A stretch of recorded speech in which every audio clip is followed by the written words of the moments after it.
The Truth About the Indian Act by Clara and Una. What was the Indian Act? The Indian Act was created in 1876 and was changed many times. The Indian Act was passed in 1876 and is the legislation that determines First Nations' identity, rights, and governance in Canada to this day. The Indian Act is the primary law that the federal government uses to control most aspects of First Nations' lives.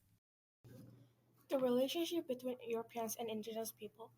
The indigenous people were upset at Europeans after the Confederation because Europeans took the rights away from them and broke promises that they made before, such as not allowing them to hire a lawyer or reducing the size of their settlement. How did the Europeans take the rights away from indigenous people? Colonizers imposed their own cultural values, religions, and laws, make policies that do not favor the indigenous people. They seized land and controlled the access to resources and trade. As a result, the indigenous people become dependent on colonizers. What changed after the Indian Act? Indigenous people got many rights back, such as able to hire a lawyer, able to get in cultural group more than three, or leave the reserve without pass. Reserve was the place where indigenous people were forced to live.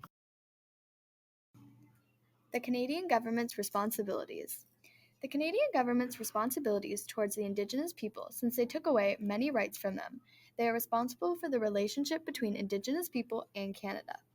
Many Indigenous people get free post-secondary school, and Indigenous people get free childcare and free mental health support. If Indigenous people have personal properties, they do not have to pay any tax on it.